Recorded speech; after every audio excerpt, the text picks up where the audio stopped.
Olá, quinto ano. Hoje é história a nossa aula. Olha que legal.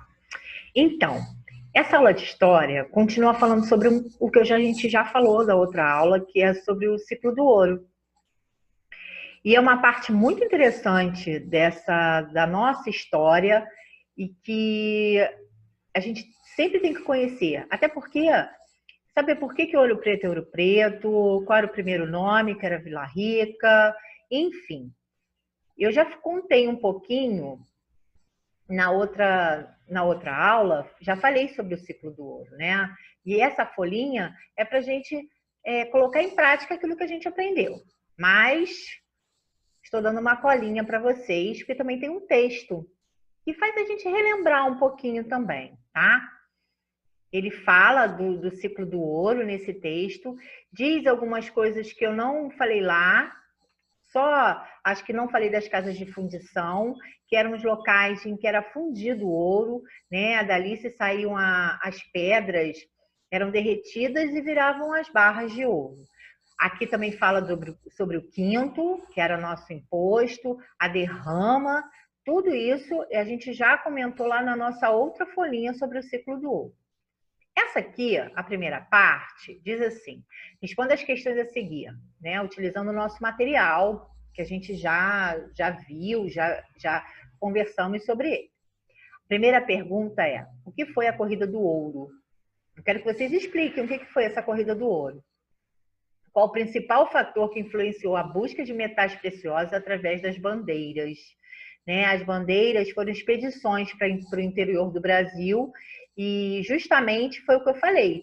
Estavam aqui no litoral, até então era o que eles exploravam, era aquilo que começaram a plantar a cana e ficaram por aqui. Quando viram que realmente não dava mais dinheiro, não se podia mais tirar tanto lucro, começaram a ir para o interior, que é, na verdade, as bandeiras.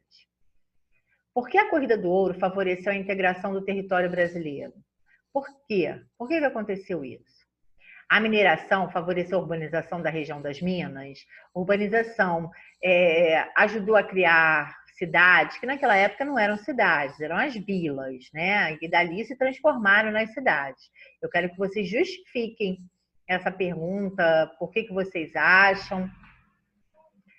5. Quais foram as medidas tomadas por Portugal para controlar a extração e a circulação do ouro?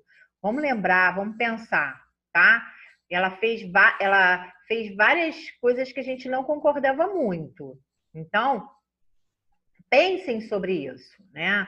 Ela colocou impostos. Vamos pensar. Faça uma leitura novamente das duas folhas, dessa folhinha que eu estou dando um pequeno texto e da folhinha anterior do ciclo do ouro. Como você acha que seria o Brasil se não tivéssemos o crescimento do interior? Se não tivesse essa exploração do ciclo do ouro, não tivesse acontecido isso tudo, como seria o Brasil? Como vocês acham? Será que essas cidades que cresceram à mercê da exploração das minas existiriam? Será que o interior do Brasil seria como foi, como construído e tudo mais? 7. Aí eu tenho uma outra folhinha, mas que também não é difícil. Observe a imagem abaixo e responda as perguntas a seguir. Tem uma imagem e fala assim: os líderes da Inconfidência juram sobre a bandeira do movimento. Tá ali. Letra A. Onde ocorreu a Inconfidência Mineira? Em que ano? Por que ocorreu a Inconfidência Mineira? C. Quem foi o líder da Inconfidência e como ele é conhecido até hoje? Vamos lembrar, hein? Vamos lembrar. D. Qual era o objetivo principal dos Inconfidentes? Aqui desse lado, nós temos também o restante das atividades dessa folhinha. Letra E. Qual era o principal questionamento do iluminismo? Vocês lembram o que eu falei do iluminismo? Que foi uma sementinha plantada aqui, né? Aqui que eu digo no Brasil, mas na cidade de Vila Rica. Como teve fim o movimento da Conjuração Mineira? 9. Observe as bandeiras e pinte os triângulos nas cores pedidas. Bandeira dos Inconfidentes, bandeira atual do Estado de Minas Gerais.